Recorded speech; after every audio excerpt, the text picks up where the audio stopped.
second year MBBS student at GMC Haldwani. Welcome to my channel. Thank you so much for visiting. I wish for a good health and well-being. So today in this video, I am going to tell you about how to score 160 plus in NEET. So basically मैं सबसे पहले अपने बारे में बता देती हूँ आपको। मेरा जो नीट का मैंने पेपर दिया था, जिसमें मैंने नीट क्रैक किया था, वो था 2022 और उसमें मेरा नीट में स्कोर था 158। सो इसी बेसिस पे आप तय कर सकते हो कि आपको मेरी बात जो मैं आपको बताऊंगी, अपने एक्सपीरियंसेस शेयर करूंगी, आपको अपने उसमें अप्लाई करना है या नहीं करना है। वैसे मेरे 158 मार्क्स आए थे और मैं कह रही हूँ 160 प्लस। सो करीब करीब उतने ही मार्क्स थे। तो आप देखना, मैं अपना सब कुछ अपने एक्सपीरियंस पे बेस बताऊंगी, जो मैंने किया वो सब बताऊंगी आपको। अगर आपको सही लगे तो आप अपनी लाइफ में अप्लाई कर सकते हैं, अपनी पढ़ाई में अप्लाई कर सकते हैं और आपको रिजल्ट मिले तो बहुत अच्छी बात है। वैसे मेरे पेपर में केमिस्ट्री में और अच्छे मार्क्स आ सकते थे, बट उस टाइम पे क्या हुआ था ना, मैंने असर्शन रीज़न बिल्कुल भी प्रैक्टिस नहीं की थी और वो अचानक से इतने ज़्यादा आ गए थे। मतलब थोड़ी बहुत पॉसिबिलिटीज़ थी उधर से क्वेश्चन आने की, लेकिन इतना नहीं पता था कि इतने ज़्यादा आ जाएंगे और वो बहुत ज़्यादा आ गए थे। तो इस वजह से मेरा थोड़ा मार्क्स 158 पे ही सिमट के रह गया। सो आई होप अभी एग्जॉस्शन रीजन अगर मुझे पता होता तो मैं और अच्छे से प्रिपेयर करके जाती और मेरे और अच्छे मार्क्स अच्छे बन सकते थे।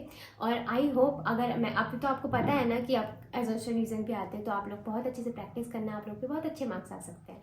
सो बेसिकली केमिस्ट्री जो होता है वो डिवाइडेड होता है ऑर्गेनिक, इनऑर्गेनिक एंड फिजिकल। वैसे तो सबकी स्ट्रेटजी सिमिलर ही होती है और इस वीडियो में भी मैं सिमिलर स्ट्रेटजी बताऊंगी तीनों चीज़ों के लिए, बट कुछ एडिशनल अगर ऑर्गेनिक, इनऑर्गेनिक और फिजिकल में करना हो तो मैं अलग से बता दूंगी आप लोग को, ठीक है। तो पहले कंबाइंड स्ट्रेटजी पर बात करते हैं। सबसे पहले कंबाइंड स्ट्रेटजी पे हम बात करेंगे तो हमें सबसे पहले वीडियो लेक्चर पर ध्यान देना है। वीडियो लेक्चर आपको पूरे फोकस कंसंट्रेशन के साथ देखनी है, जो भी टीचर बताता है उसको अच्छे से सुनना है और उसके अच्छे से नोट्स बनाने हैं। नोट्स जब आप वीडियो देख रहे हो उसी टाइम बनाना। मैं बोलूँगी, मैं प्रेफर करती थी वीडियो लेक्चर जो रिकॉर्डेड होते थे उन्हें, लाइव में नहीं देखती थी, क्योंकि लाइव में ऐसा होता है कि बहुत जल्दी जल्दी हमें कभी कभी ऐसा होता है कि हमें स्पीड बढ़ानी होती है, कम करनी होती है, तो हमें बैठता नहीं है अच्छे से। तो मैं रिकॉर्डेड लेक्चर देती थी, तो हो सके तो आप भी रिकॉर्डेड लेक्चर्स देखना। वीडियो को देखते देखते ही आप नोट्स बनाना। जैसे ही सर क्वेश्चन पूछने वाले हो, जैसे क्वेश्चन आता है तो वीडियो को पॉज करना, उस क्वेश्चन को अच्छे से रीड करना, उसको लिखना। जैसे आप पूरे के पूरे नोट्स बनाओगे, उन्हीं नोट्स के साथ अपने उन क्वेश्चंस को भी लिखना, उन क्वेश्चंस को सॉल्व करना टीचर के सॉल्व करने से पहले। और फिर जब आपका सॉल्व होकर आंसर आ जाए तो देखना कि टीचर कैसे सॉल्व कर रहा है उसको, और आपका भी आंसर वही आ रहा है जो टीचर का आंसर आ रहा है या नहीं। अगर आंसर वही आता है मतलब आपका कॉन्सेप्ट क्लियर हो गया है, आपको आता है वो टॉपिक अब। लेकिन अगर वो सॉल्व नहीं होता है तो आप देखो कि आपकी गलती कहाँ पर हो रही है। आपको अगर कॉन्सेप्ट में गलती है वो देखो, अगर आपके कैलकुलेशन में गलती है वो देखो, या कुछ बीच में अलग कुछ और मिस्टेक हो रही है तो वो भी देख सकते हो। अगर आपका पहले क्वेश्चन अगर सही हो जाता है तो आपका कॉन्फिडेंस लेवल बढ़ जाएगा। इससे आपको पता रहेगा कि हाँ, मुझे अब आ गया है, हमारे मेरे कॉन्सेप्ट बिल्डअप हो रहे हैं। और अगर नहीं भी होता है तो आपको आपकी मिस्टेक पता चल जाएगी और आगे से आप उसको नहीं करोगे। सेकंड नंबर पे आता है क्वेश्चन सॉल्विंग। जिस दिन आपको जो टॉपिक पढ़ाया जाता है उस दिन की डीपीपीस उसी दिन सॉल्व करनी है। जो भी टॉपिक कराया जाए उसके क्वेश्चन आपसे सॉल्व हो रहे हैं या नहीं हो रहे हैं देखने हैं। अगर सॉल्व हो रहे हैं तो ठीक है, अगर कोई क्वेश्चन सॉल्व नहीं हो रहा है तो आपके पास डाउट इंजन्स होते हैं, उनसे पूछना है, अपने डाउट्स क्लियर करने हैं। अगर डाउट क्लियर हो जाता है फिर उस क्वेश्चन को लगाना है और देखना है कि वो क्वेश्चन सॉल्व होता है या नहीं। हर एक दिन की डीपीपी उसी दिन सॉल्व करनी है, बैकलॉग होने के लिए नहीं छोड़नी है। और उसके बाद आता है कि एडिशनल क्वेश्चन। तो एडिशनल क्वेश्चन में आप हर एक टॉपिक के साथ एनसीईआरटी में आप देखोगे तो एडिशनल क्वेश्चन अटैच्ड होते हैं। जैसे अगर आपने कोई भी टॉपिक पढ़ा उसके साथ आपके एनसीईआरटी में क्वेश्चंस दिए होते हैं तो वो क्वेश्चन सॉल्व करना है। मैं ये नहीं कह रही हूँ कि एनसीईआरटी के पीछे दिए हुए क्वेश्चन भी आप करो, अगर उनको कर सकते हो तो अच्छी बात है, आपके लिए बहुत अच्छा है। लेकिन अगर आपको ऐसा लगता है कि बहुत टाइम कंज्यूमिंग है तो सिर्फ आप उस टॉपिक के साथ लगे हुए क्वेश्चन कर सकते हो। उससे आपको पता लगेगा कि एनसीईआरटी में जो क्वेश्चन दिए हैं, क्योंकि एनसीईआरटी में बहुत कॉन्सेप्ट बेस्ड क्वेश्चन होते हैं, अगर वो सॉल्व हो रहे हैं मतलब आपके कॉन्सेप्ट क्लियर है। और फिर बात आती है थर्ड नंबर पे previous year question. Previous year question topic complete होने के बाद नहीं करना है आपका। अगर पूरा का पूरा चैप्टर कंप्लीट हो जाता है उसके बाद ही उस चैप्टर के प्रीवियस ईयर क्वेश्चन लगाना है। इससे आपको अंदाजा होगा कि पहले कैसे क्वेश्चन आते थे और अभी आप उनको सॉल्व कर पा रहे हो पूरा चैप्टर करने के बाद या नहीं। अगर वो सॉल्व हो रहे हैं तो बहुत अच्छी बात है, अगर नहीं सॉल्व हो रहे हैं तो देखो कि कहाँ गलती हो रही है। और प्रीवियस ईयर क्वेश्चन एक टाइम के बाद करने के बाद ना आपको रट जाते हैं, तो आप ऐसे प्रीवियस क्वेश्चन को ऐसे देखो कि उस टॉपिक जो क्वेश्चन है उसमें कौन सा टॉपिक पे ज़्यादा कंसंट्रेट किया गया है, और जो टॉपिक है उसको आप और अच्छे से तैयार करने की कोशिश करो। और मतलब आप किस चीज़ पे ज़्यादा प्रीवियस ईयर क्वेश्चन फोकस कर रहे हैं, किन टॉपिक्स पे ज़्यादा फोकस कर रहे हैं, उन पे फोकस करो, क्योंकि वो हमको बता देते हैं कि आगे भी किस तरीके के क्वेश्चन आएंगे। नेक्स्ट हम बात करेंगे रिवीजन। हर एक दिन जो आप टॉपिक पढ़ते हो उसको जब आपका पूरे के पूरे दिन के लेक्चर्स और सब कुछ कंप्लीट हो जाता है तो आप 1 घंटा अपने रिवीजन को दो, जिसमें आप फिजिक्स, केमिस्ट्री, बायोलॉजी तीनों का रिवीजन करो। तो उस दिन के पढ़े हुए टॉपिक उसी दिन रिवाइज करना है, और उसके बाद जो टॉपिक आपने आज पढ़ा है उस टॉपिक को पूरे 1 हफ्ते तक रोज रिवाइज करना है। आपको लगेगा कि ये टाइम कंज्यूमिंग है, लेकिन पहले दिन आपको उस टॉपिक को रिवाइज करने में ना टाइम लगेगा, लेकिन फिर विद टाइम जब आपका बढ़ते रहेगा, आप जब लास्ट दिन हो गए अपने रिवीजन के उस हफ्ते के, तो आपको लगेगा पता कि आपको सिर्फ पेजेस पलटाने पड़ रहे हैं और आपको वो टॉपिक आता है अच्छे से। इससे क्या होगा कि कॉन्सेप्ट आपके बिल्डअप हो जाएंगे, वो टॉपिक आपको बहुत अच्छे से आता होगा, आगे चल के आपको प्रॉब्लम कम होगी उसको टॉपिक को रिवाइज करने में। नेक्स्ट हम बात करेंगे टेस्ट। टेस्ट आपको सीधे चैप्टर कंप्लीट होने के बाद नहीं देने हैं। जैसे ही आपकी एक यूनिट कंप्लीट हो जाती है, जैसे कि मोल्स की यूनिट है वो आपकी कंप्लीट हो जाती है, या ऑर्गेनिक का कोई भी चैप्टर लाइक एल्कीन, एल्केन्स का यूनिट पूरी की पूरी कंप्लीट हो जाती है, तो उसके बाद आप उस यूनिट का टेस्ट दो। अब उस यूनिट के टेस्ट के बाद आपको पता चल जाएगा कि कौन सा चैप्टर आपका स्ट्रॉन्ग है, कौन सा वीक है, किसमें और ज़्यादा रिवीजन की आपको ज़रूरत है, उस हिसाब से आप देख सकते हो। सेम आपको फिजिकल, ऑर्गेनिक और इनऑर्गेनिक तीनों सब्जेक्ट, तीनों जो डिवाइडेड है केमिस्ट्री में, उनके लिए करना है, ठीक है। अब टेस्ट तो आपने दे दिए, अब टेस्ट देना है जितना इम्पॉर्टेंट है, उनको एनालाइज करना उतना ही ज़्यादा इम्पॉर्टेंट है। टेस्ट देने के बाद आपको बैठना है 1 घंटे, पूरा अच्छे से टाइम देना है कि कौन सा क्वेश्चन गलत हुआ और कहाँ पर गलती हुई है, यह आपको पूरा का पूरा देखना है, और जहाँ पर गलती हुई है उसको उसी टाइम पे ठीक करना है, उसी टाइम पे एनालाइज करना है कि क्यों गलती हुई है, और ऐसा ऐसा उसका एनालाइज करना है, और उस टॉपिक पे उसको ऐसे टॉपिक को उसको फिर से रिवाइज करना है कि आगे चल के उस टॉपिक पे बिल्कुल गलती नहीं होनी चाहिए। और जब आप लास्ट डे अगर पेपर दे रहे हो और वही क्वेश्चन उठ के आ जाए और जो गलती आपने पहले की हो वो गलती रिपीट बिल्कुल नहीं होनी चाहिए, और उस क्वेश्चन में तो आपका बिल्कुल मार्क्स नहीं जाने चाहिए, और उस कॉन्सेप्ट, उस टॉपिक में तो बिल्कुल मार्क्स नहीं कट होने चाहिए। वैसे डिटेल में तो मैंने ऑर्गेनिक, इनऑर्गेनिक और फिजिकल के लिए सब कुछ बता ही दिया है, लेकिन मैं इंडिविजुअली भी कुछ कुछ चीज़ें बताना चाहती हूँ आपको। फर्स्ट हम लेंगे फिजिकल केमिस्ट्री के लिए, ठीक है।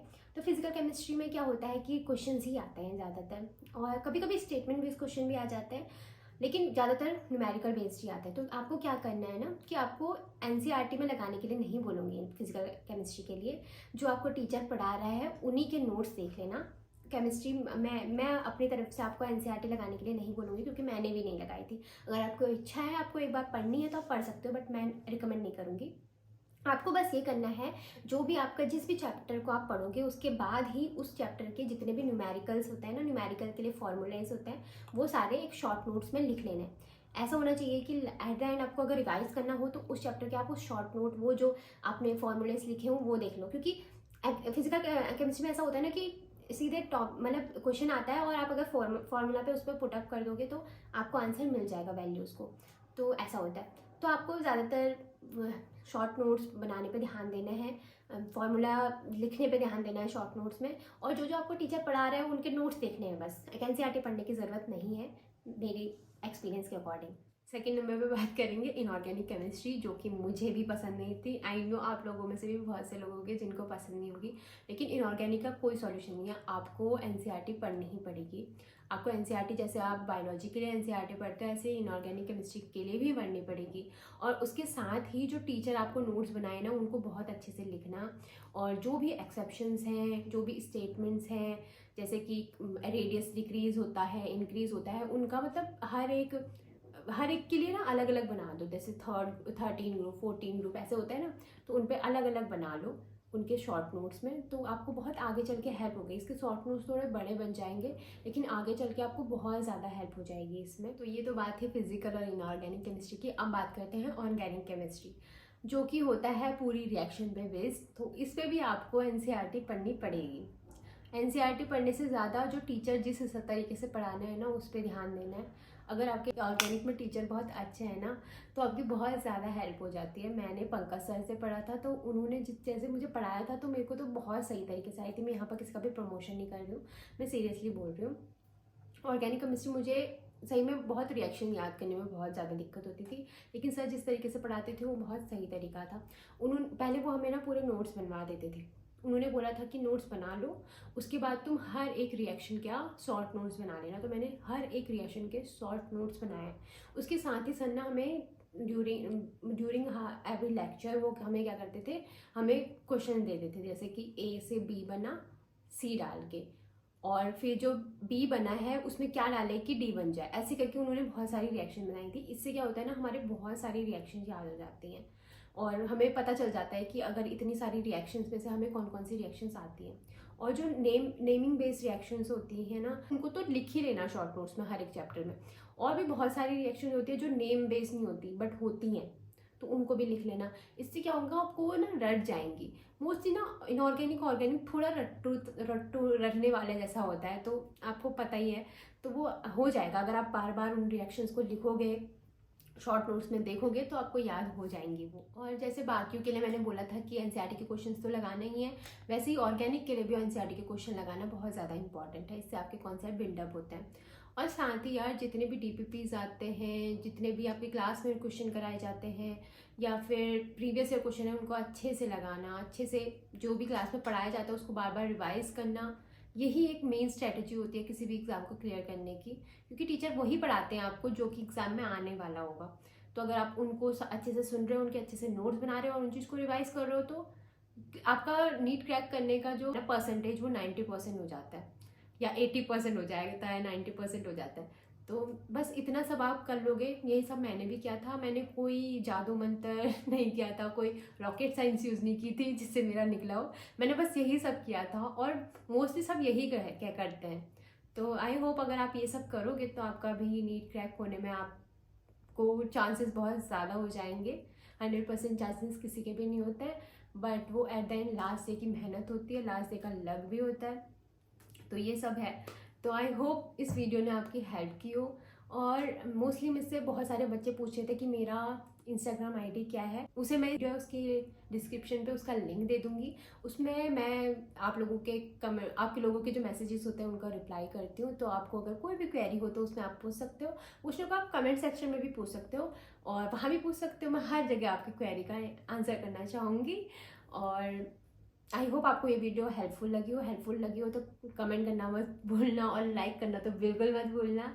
तो कोई भी अगर और किसी नए टॉपिक पे आपको वीडियो चाहिए तो आप कमेंट सेक्शन में बता सकते हो। और कोई क्वेश्चन पूछना हो तो इंस्टाग्राम आईडी तो है ही। तो आई होप आपको ये वीडियो अच्छी लगी हो। इस वीडियो को यहीं पर रैप अप करते हैं। Thank you so much for watching. तो जल्दी मिलते हैं एक नई वीडियो के साथ। Till then bye everybody.